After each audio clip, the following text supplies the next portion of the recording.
Assalamualaikum warahmatullahi wabarakatuh. Perkenalkan, nama saya Farhan Hairudin dari Manajemen Pendidikan Islam semester 4 kelas A. Di sini saya akan menjawab pertanyaan mengenai soal ujian akhir semester mata kuliah Manajemen Pengetahuan. Baik, di sini saya akan menjawab pertanyaan nomor 1, yang dimana nomor 1 itu bertanya mengenai apa sih manajemen pengetahuan atau knowledge management, dan mengapa manajemen pengetahuan itu penting diterapkan dalam organisasi pendidikan Islam. Nah, manajemen pengetahuan atau knowledge management sendiri itu adalah sebuah proses sistematis dalam menciptakan, mengumpulkan, menyimpan, membagikan, dan juga menerapkan pengetahuan untuk mencapai tujuan organisasi secara lebih efektif dan juga efisien. Adapun menurut Carl Wing tahun 1997, manajemen pengetahuan adalah sebuah pengelolaan yang sistematis dan eksplisit terhadap aktivitas, praktik, program, dan juga kebijakan yang berhubungan dengan pengetahuan dalam organisasi.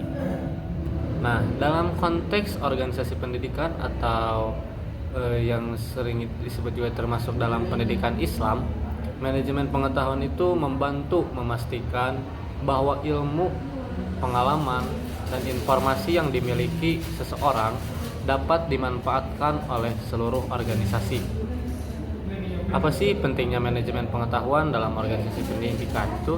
Yang pertama itu bisa untuk pelestarian ilmu keislaman, yang dimana manajemen pengetahuan membantu menjaga khazanah keilmuan Islam yang sangat kaya agar tidak hilang dan terus dikembangkan secara sistematis dari generasi ke generasi. Yang kedua, ada peningkatan kualitas sumber daya manusia. Dengan pengelolaan pengetahuan yang baik, para pendidik, staf, dan juga pengelola lembaga pendidikan Islam dapat mengakses pengetahuan terkini dan mengembangkan kompetensinya secara berkelanjutan. Yang ketiga, ada inovasi dalam pembelajaran. Nah, manajemen pengetahuan juga memungkinkan untuk guru dan juga dosen di lembaga pendidikan Islam untuk saling berbagi metode, media, dan juga strategi pembelajaran yang efektif sesuai dengan nilai-nilai Islam. Yang keempat itu untuk pengambilan keputusan yang lebih baik. Dengan akses pengetahuan yang terdokumentasi, pimpinan sekolah atau pesantren dapat mengambil keputusan berbasis informasi dan juga pengalaman sebelumnya, bukan hanya sebuah tentang intuisi saja.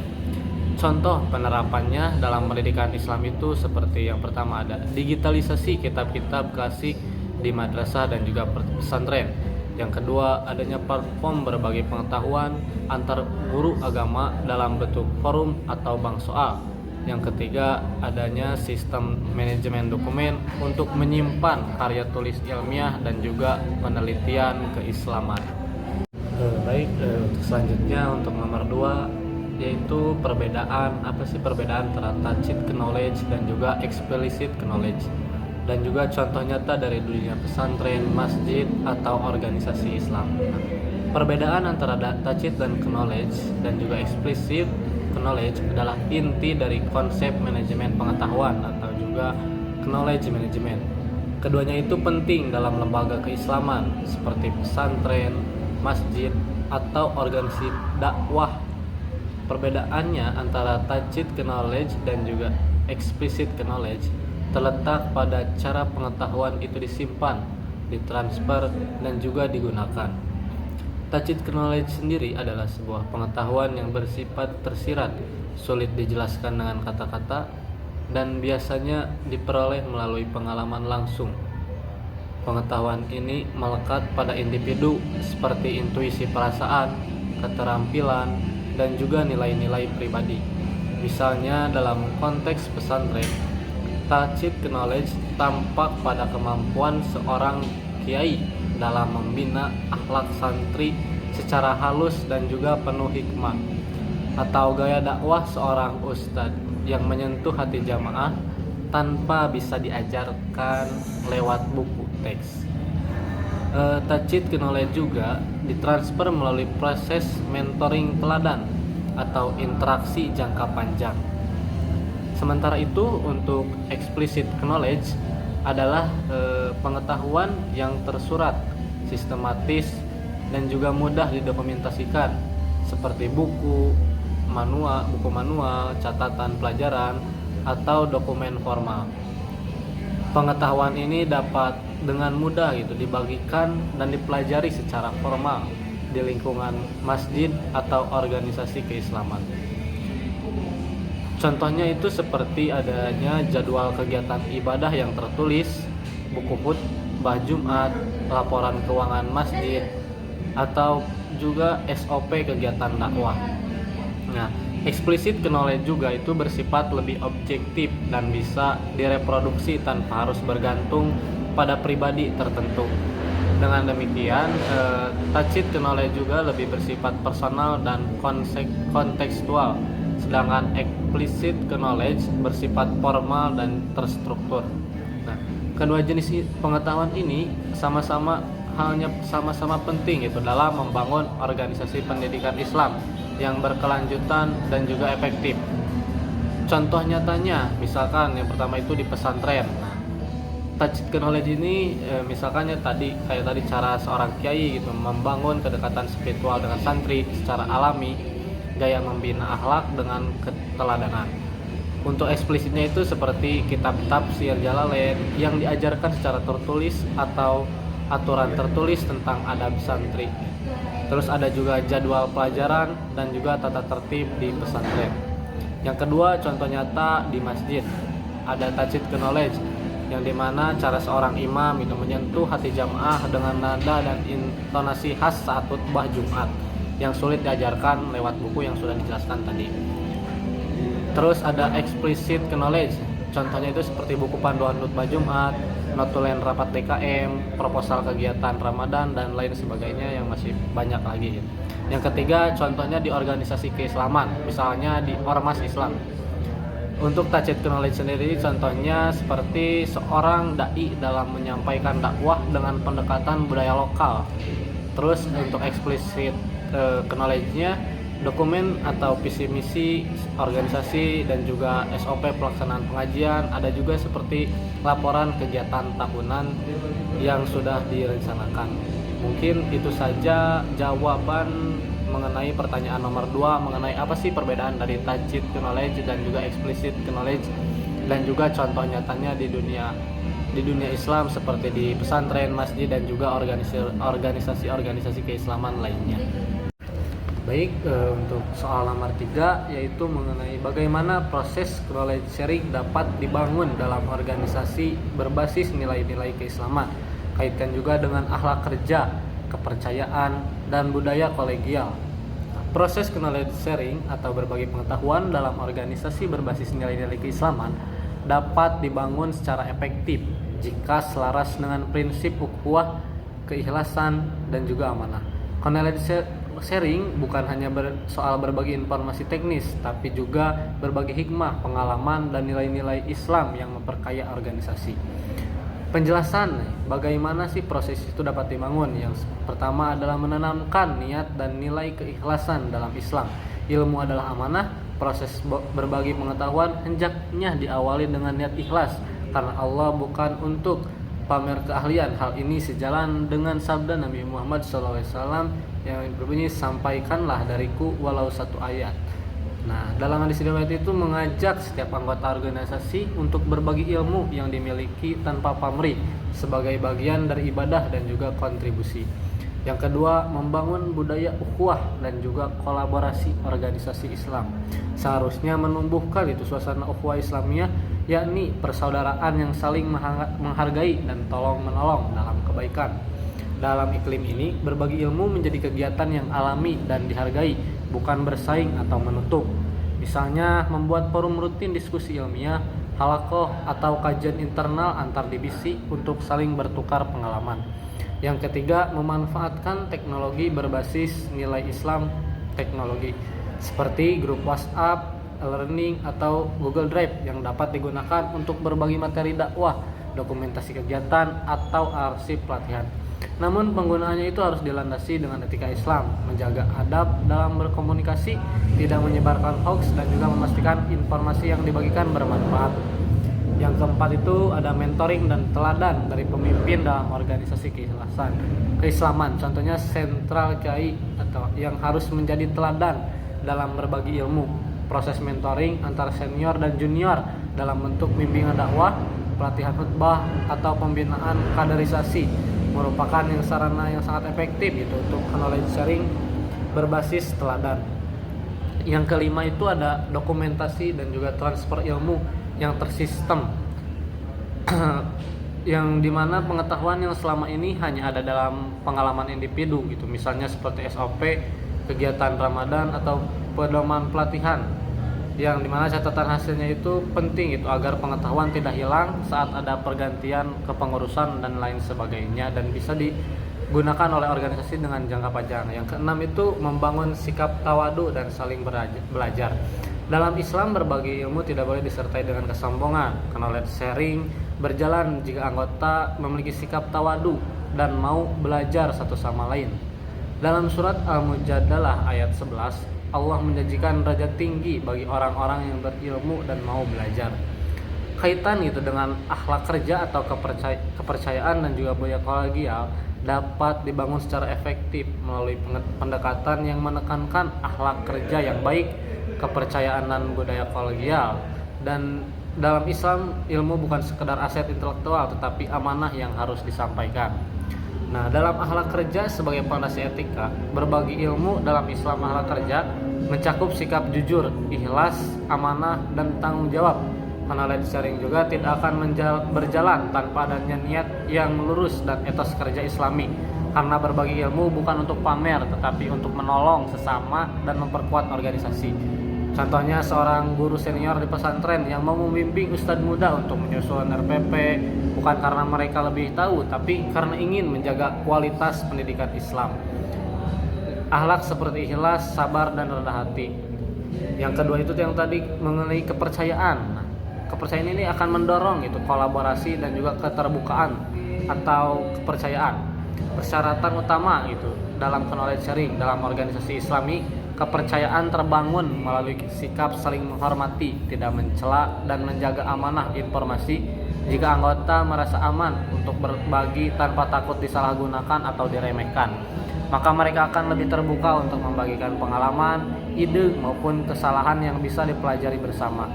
Misalnya di sebuah organisasi dakwah kampus, orang anggota itu berani gitu membagikan kegagalannya dalam mengelola acara agar bisa menjadi pembelajaran bersama, karena ia yakin rekan-rekannya tidak akan mencela melainkan mengambil hikmah.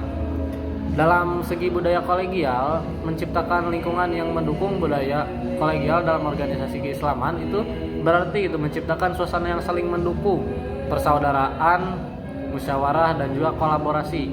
Dalam budaya ini tidak ada senioritas yang kaku atau eksklusivitas ilmu. Justru semua ilmu dianggap sebagai milik bersama yang harus dimanfaatkan untuk kemaslahatan umat. Contohnya itu seperti di masjid atau di pesantren, program halaqah mingguan, diskusi kitab, atau forum daurah yang menjadi media kolektif untuk saling belajar dan berbagi ilmu antar anggota. Budaya kolegial itu memperlancar knowledge sharing karena tidak ada rasa takut, iri, atau eksklusivisme ilmu.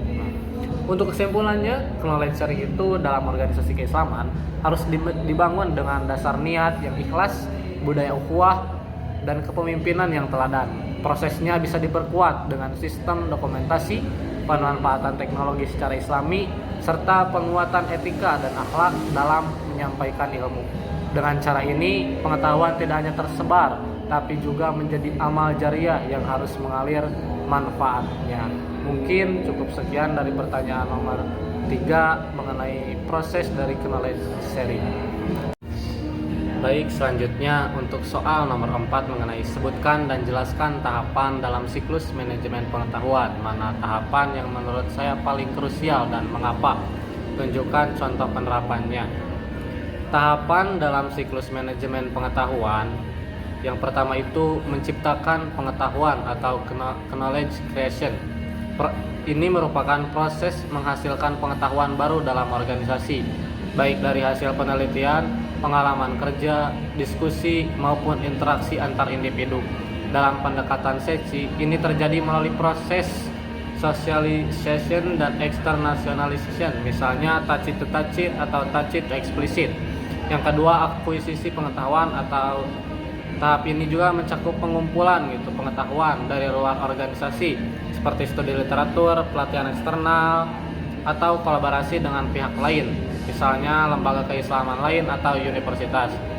Yang ketiga, pengorganisasian dan penyimpanan.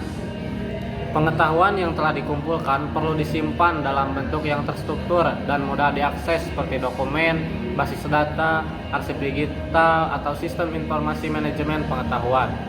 Yang keempat, berbagi dan penyebaran pengetahuan atau knowledge sharing. Pengetahuan yang sudah ada perlu disebarkan ke seluruh anggota organisasi melalui pelatihan, diskusi, mentoring, atau media digital. Inilah tahap penting untuk mencegah ilmu terperangkap pada satu orang atau divisi.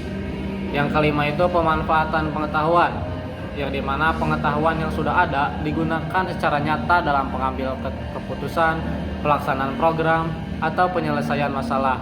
Inilah yang menjadi bukti bahwa manajemen pengetahuan berhasil jika pengetahuan benar-benar dipakai. Yang keenam, ada evaluasi dan pembaruan pengetahuan. Organisasi harus mengevaluasi apakah pengetahuan yang digunakan masih relevan, akurat, dan efektif. Jika sudah usang atau tidak efektif, maka perlu diperbarui atau dihilangkan. Terus menurut saya tahapan yang paling krusial yaitu adalah knowledge sharing. Mengapa? Karena tanpa berbagi pengetahuan, ilmu dan pengalaman akan terkunci pada individu itu saja, tidak memberi manfaat kepada organisasi secara luas, terutama dalam organisasi keislaman, di mana banyak pengetahuan bersifat tajwid atau tersirat, seperti cara membimbing santri, strategi dakwah yang efektif, atau pendekatan dalam menyelesaikan konflik. Jika tidak dibagikan secara aktif dan sistematis, maka pengetahuan itu akan hilang ketika individu tersebut tidak lagi aktif di organisasi. Contohnya nyatanya itu banyak dalam pesantren atau masjid. Keberhasilan program Ramadan atau halaqah tahfidz sangat bergantung pada orang tertentu. Tanpa mekanisme berbagi ilmu dan dokumentasi, keberhasilan itu sulit direplikasi di tahun-tahun berikutnya. Siklus manajemen pengetahuan itu terdiri dari beberapa tahap. Yang pertama, akuisisi, penyimpanan, penyebaran, dan juga yang lain sebagainya. Itu merupakan dari tahapan-tahapan dari knowledge management. Mungkin cukup sekian dari pertanyaan nomor 4 mengenai tahapan-tahapan dari atau proses dari knowledge management. Baik, untuk selanjutnya nomor terakhir mengenai apa peran teknologi informasi dalam mendukung sistem manajemen pengetahuan. Refleksikan juga potensi dan tantangan penggunaannya di lembaga yang berbasis keagamaan. Peran teknologi informasi dalam mendukung sistem manajemen pengetahuan.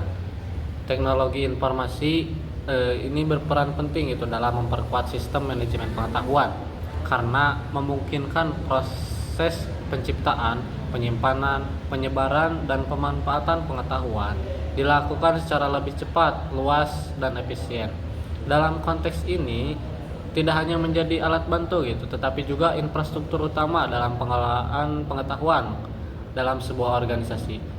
Penyimpanan akses pengetahuan TI memungkinkan pengetahuan tersimpan dalam basis data, sistem dokumen digital, atau platform e-learning. Hal ini memudahkan seluruh anggota organisasi mengakses pengetahuan kapan saja dan di mana saja. Contohnya ada digitalisasi kitab kuning atau SOP kegiatan masjid. Selanjutnya itu bisa berbagi dan berkolaborasi dengan teknologi seperti forum diskusi online, aplikasi pesan, grup WhatsApp, Classroom, atau platform LMS yang dimana bisa berbagi ilmu menjadi lebih terbuka dan kolaboratif. Contohnya, ustadz dan guru bisa berbagi materi kajian atau strategi pembelajaran ke sesama tenaga pendidik secara cepat. Yang selanjutnya itu ada pelatihan dan pengembangan daring. Untuk membangun dilakukan secara daring, baik melalui webinar, kursus online, video tutorial, atau podcast, ini membuka akses pembelajaran yang lebih luas, termasuk untuk lembaga keagamaan di daerah yang terpencil. Contohnya, pelatihan dakwah digital untuk dai muda melalui Zoom atau YouTube. Yang keempat, ada dokumentasi pengetahuan organisasi, yang dimana bisa berbagai kegiatan itu, pengalaman dan pelajaran organisasi. Semua ini penting itu untuk mencegah hilangnya pengetahuan ketika ada pergantian pengurus. Contohnya menyimpan hasil musyawarah, laporan kegiatan, dan pengalaman program dalam arsip digital yang bisa diakses generasi berikutnya. Untuk potensi dan juga tantangan di lembaga berbasis keagamaan. Untuk potensinya sendiri, yang pertama efisiensi dan aksesibilitas tinggi, membuka ruang kolaborasi lintas wilayah, mempercepat distribusi ilmu ke masyarakat, peningkatan kualitas layanan dakwah dan pendidikan. TI juga mendukung penyampaian materi yang lebih kreatif dan juga interaktif. Selanjutnya ada pelestarian dan dokumentasi ilmu keislaman, yang dimana pengetahuan tidak hanya hidup di lisan, tapi bisa diwariskan secara digital. Untuk tantangannya, yang pertama ada kesenjangan digital, banyak pesantren atau masjid di daerah yang belum memiliki infrastruktur TI yang memadai. Yang kedua, kemampuan SDM yang terbatas, tidak semua pengurus, ustadz atau guru memiliki keterampilan teknologi yang cukup. Yang ketiga, kekhawatiran terhadap penyalahgunaan konten, yang dimana perlu pengawasan agar informasi tetap bermutu dan tidak bisa dijadikan ajang pencitraan. Yang keempat, kendala budaya dan resistensi. Beberapa pendekatan ini harus dilakukan dengan tidak bertentangan gitu dengan nilai atau kepercayaan yang lama. Kesimpulannya dari nomor 5 ini, teknologi informasi adalah alat strategis dalam memperkuat sistem manajemen pengetahuan di lembaga keagamaan. Ia membuka akses yang luas, mempercepat kolaborasi dan menjaga kesinambungan. Namun potensinya harus bisa disadari dengan etika dan penggunaan TI berbasis nilai Islam seperti amanah, jujur, tanggung jawab. Nah, dan juga pendekatan TI itu bukan hanya alat duniawi, tetapi menjadi wasilah atau sarana untuk keberkahan ilmu dan pelayanan umat. Mungkin cukup sekian dari pembahasan soal ujian akhir semester mata kuliah manajemen pengetahuan. Semoga dengan video ini bisa berbagi informasi mengenai apa sih knowledge management itu, dan terima kasih kepada Bapak dosen yang telah memberikan pengetahuannya di semester ini. Semoga berkah dan bahagia selalu. Sekian dari saya Farhan Herudin dari kelas MPI 4A, mengundur diri. Assalamualaikum warahmatullahi wabarakatuh.